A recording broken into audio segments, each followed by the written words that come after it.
fait qui fait mal, surtout quand on encaisse 2 buts comme ça sur les 2-3 actions que Clermont se crée et en prenant 2 buts dans les 3-4 dernières minutes. Oui, on attendait beaucoup de cette rencontre.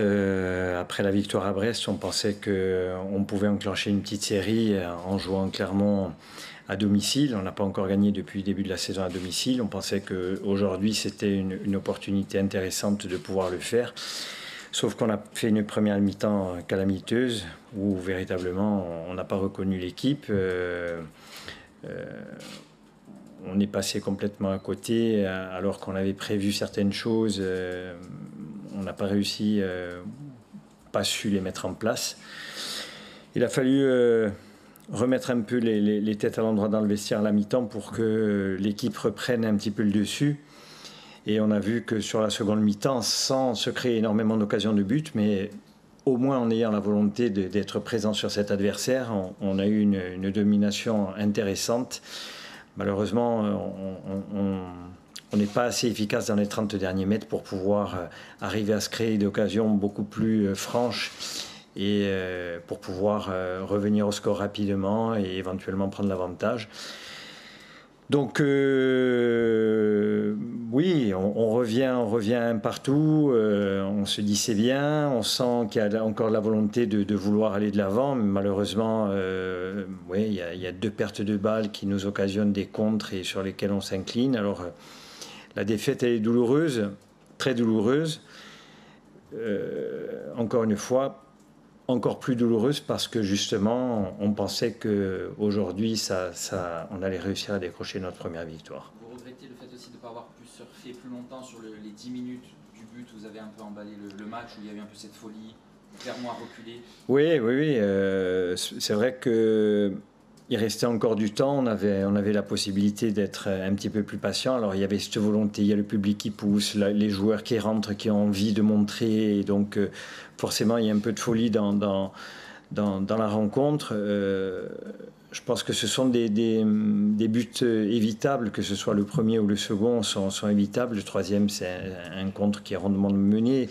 On vient de prendre le coup de bâton après avoir pris le deuxième but, et c'est difficile, mais voilà, il faut arriver peut-être à avoir plus de maîtrise à un partout. C'est vrai que cette envie d'aller de l'avant, et il faut qu'on arrive à la canaliser pour être un peu plus lucide sur ce qu'on a à faire. Voilà. Vous parlez du début de match, je crois que c'est le 5e but encaissé dans les 20 premières minutes depuis le début de saison.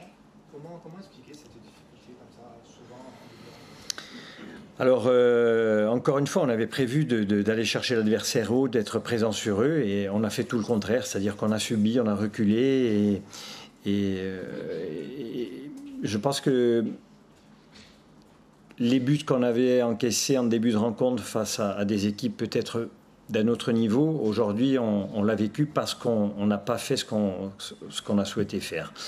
Voilà. Alors c'est vrai que ça nous met très vite en difficulté, mais malgré tout, quand on prend un but à la 8e ou à la 10e minute, on a largement le temps ensuite de revenir au score. Mais encore une fois, la première mi-temps a été insipide de notre part, et c'est pas en jouant 45 minutes qu'on peut arriver à gagner des matchs. D'autant plus qu'on est mené à la mi-temps. Vous pouvez encaisser 3 buts ce Oui. soir après Lille. C'est peut-être la performance défensive la moins aboutie aussi, Oui. parce que Lille avait été largement supérieur. Oui. C'est un point noir, ça aussi, de prendre. Oui, c'est vrai. On avait pour habitude c'est vrai que on a perdu beaucoup de matchs, mais les scores étaient assez serrés. Ce soir, on prend ces 2 buts en fin de rencontre. Un point, ça nous aurait pas satisfait, parce qu'encore une fois, on avait la volonté d'aller chercher une victoire ce soir. Mais malgré tout, ça aurait été un point. Voilà. Est-ce qu'il y a de l'inquiétude là, peut-être pour la première fois de la saison? Quand je vois mon équipe évoluer comme elle a évolué en première mi-temps, oui, je peux être inquiet. Il y a eu beaucoup de déchets, encore une fois. Il n'y a pas eu de grosses débauches d'énergie, beaucoup d'intensité dans notre jeu. Ça peut être inquiétant. La réaction a été assez satisfaisante, même s'il nous a manqué, parce qu'on perd malgré tout la seconde mi-temps aussi de 1, hein. Faut pas se cacher. Mais tant que l'équipe a montré de la volonté, c'est ce que je leur ai dit à la mi-temps, c'est-à-dire qu'on a loué leur état d'esprit, leur dynamisme sur les matchs, même qu'on a perdu à domicile ou les précédents, même à l'extérieur. Il y avait toujours ce sentiment d'avoir une équipe volontaire, et ce qu'on n'a pas eu en première mi-temps. C'est pour ça qu'à ce niveau-là, oui, on peut être un petit peu inquiet. Oui. La seconde mi-temps nous rassure dans la volonté, le fait de ne pas renoncer, mais face à Clermont, on ne doit pas s'incliner à domicile. Et en plus, il y a Marseille qui arrive. Et Marseille qui arrive derrière. Oui, C'est compliqué de ouais. tout le monde Ouais. derrière. Oui, tout à fait.